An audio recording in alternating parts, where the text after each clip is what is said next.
अशोक के समय इतना नरसंहार हुआ, मतलब इतने लोगों की हत्याएं की गई कि जब अशोक दौरे पे गया यहाँ पे तो केवल उसे विधवाओं और माओं की चीखें सुनाई देती थी। और जो कोई मतलब जो सैनिक घायल हो गया था, जो अभी मरा नहीं था, किसी का हाथ कट गया है, एक के बचा हुआ है, आखिरी सांस ले रहा है, तो आखिरी सांस में भी किसी का एक के हाथे बचा, वो भी घसीट के भाग रहा है अपने आप को, अधमरा शरीर भी खींच रहा है उसको। किसी का बाप मरा है, उसका 2 साल का लड़का आ गया चिल्लाने पापा पापा, तले तीर मार दिया उसके सामने में धाए छोटका लेके।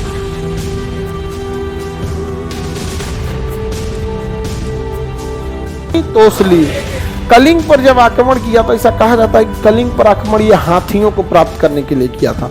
हाथी मतलब कलिंग, उड़ीसा का नाम कलिंग था, अभी का नाम उड़ीसा है, उस समय का नाम क्या था? कलिंग। एक समय था उसका नाम उत्कल भी था। क्या नाम था?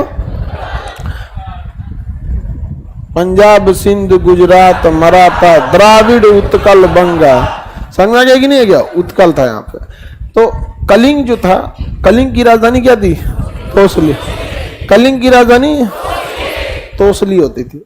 तो तोसली जो थी वो कलिंग की राजधानी थी। हाथियों के लिए ऐसे कहा जाता था हमला किया, लेकिन इस युद्ध में इतना नरसंहार हुआ क्योंकि अशोक का शुरू का ही चाल, मतलब उसकी स्ट्रेटजी थी, कहीं हमला करोगे, युद्ध के बाद देखना कितने लोग मराएंगे कितने लोग नहीं मराएंगे, सबसे कोई मतलब नहीं, जो मिले मारते चलो। अशोक के समय इतना नरसंहार हुआ, मतलब इतने लोगों की हत्याएं की गई कि जब अशोक दौरे पे गया यहाँ पे तो केवल उसे विधवाओं और माओं की चीखें सुनाई देती थी।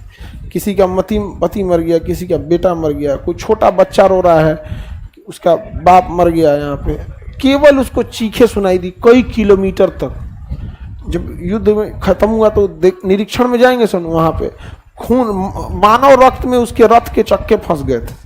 सोचिए कितना नरसंहार हुआ होगा वहां पे। छोटे बच्चे, अब उसकी सेना जो थी रास्ता क्लियर कराने में लगी थी, किसी का बाप मरा है, उसका 2 साल का लड़का आ गया चिल्लाने पापा पापा, तले तीर मार दिया उसके सामने में धाए से छोटका लड़का, 3 साल का लड़का, 4 साल का लड़का, अपने आंख के सामने अशोक देख रहा है कि जो छोटा मोटा बच गया वो सब तो सेना थी, उसको राजा के आगे का है डिस्टर्ब करा। कैसे देखिएगा मुख्यमंत्री प्रधानमंत्री जाते हैं तो अभी सड़क खाली करो, सब सड़क खाली करो, वहाँ पर उसे बेचारा कोई रो रहा है, मार दिया उसी को, 3 साल का लड़का। उसकी माँ आई चिल्लाने की बेटों को मार दिया, माँ को भी मार दिया एकदम। अब रोके कि इसको यहाँ पे, इसने खुद ही आदेश दिया था। कुछ देर के लिए अशोक एकदम स्तब्ध रह गया यहाँ पे। उसने कहा कि किस काम का सिंहासन रहा, किस काम का राजा रहा। इसको देखकर अशोक को ना जानवर भी भागने लगे थे सब। अशोक गया ना तो जो घोड़ा था, हाथी थे, अशोक को देखकर भागने लगे सब यहाँ पे। और जो कोई मतलब जो सैनिक घायल हो गया था, जो अभी मरा नहीं था, किसी का हाथ कट गया है, एक के बचा हुआ है, आखिरी सांस ले रहा है, तो आखिरी सांस में भी किसी का एक के हाथे बचा, वो भी घसीट के भाग रहा है अपने आप को, अधमरा शरीर भी खींच रहा है अशोक से। अशोक को अपने ऊपर इतना घृणा आने लगा कि यार हम एक राजा हैं, हमसे 3 साल का लड़का डर के भाग रहा है, कोई मर रहा है मृत सैया पे, फिर भी अपने आप को घसीट रहा है वहां पे कि कुछ दूर इससे चले जाए। औरतें अपने बच्चों को लेकर भाग रही है। तो अशोक का एकदम हृदय परिवर्तित हो गया। अशोक की 5 पत्नियों में कारुआकी सबसे ज्यादा प्रिय थी उसको। कारुआकी उसको समझाई कि ये किस काम का राजा जब आप किसी को कुछ दे नहीं सकते हैं, अब इस पूरे साम्राज्य को बर्बाद कर दिए, इससे क्या मिला आपको? अशोक पूरा मार्मिक हो गया और उसने युद्ध के कलिंग में ही उसने अपना हथियार क्या कर दिया? त्याग दिया। और उसने प्रण लिया कि आज के बाद वो कोई युद्ध नहीं लड़ेगा। और कारुआकी के कहने पर उसने क्या किया? युद्ध त्याग दिया। उसका भतीजा का नाम था निग्रोथ। भतीजा का नाम क्या था? निग्रोथ। भतीजा ने उसे प्रेरणा दिया कि आप बौद्ध धर्म अपना लीजिए। कौन से धर्म अपना लीजिए? बौद्ध धर्म।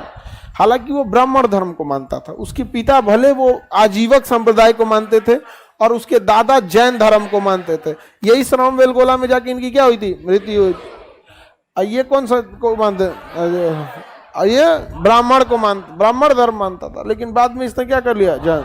तो बौद्ध धर्म मानने के लिए प्रेरित किया, युद्ध त्यागने के लिए प्रेरित किया। युद्ध तो 2 वजह से, कलिंग युद्ध और कारुआकी के कहला पे थोड़ी मेन तो कलिंग युद्ध था। बाद में इतनी सा बेचारा टेंशन में होगा तो ये समझाई होगी। टेंशन में रहेगा तो अकेले रहता है। पुरुष की खासियत है, जब भी वो टेंशन में रहेगा ना, या कोई प्लान बनाएगा, स्ट्रेटजी रहेगा, तो बिल्कुल वो अकेला सोचेगा। वहाँ किसी को जाना नहीं चाहिए, तुम लोग चाय लेके पहुंच जाती है, बहुत टेंशन में लग रहे हैं, सुना देगा 4 घूस के बाद कहेगी हमको बिना मतलब बोल दिए, हम बहुत खराब है ना। अब आदमी गुस्सा रहेगा, उसमें कोई आदमी गुस्सा में है और उसको जाके कहेगा हम बहुत खराब है ना, तो क्या कहेगा, नहीं अच्छा हो, कहेगा हाँ खराब हो।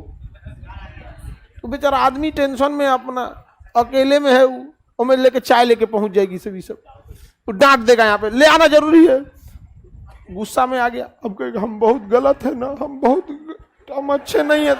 हाँ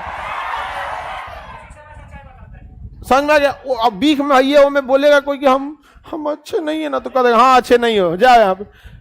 अब वो 2 दिन मुंह फुला के बैठ गए, ये बेचारा कोने प्लान में था, कोने टेंशन में था, एक नया टेंशन मिल गया रे। इसलिए अक्सर देखते होंगे पुरुषों की एक शिकायत रहती है, अरे यार दिमागे नोच जाते हैं। आप मेंटेलिटी समझिए, समझ में आ गया कि नहीं। जब कोई टेंशन में हो या प्लानिंग में हो तो उसको एकदम अकेले छोड़ दीजिए।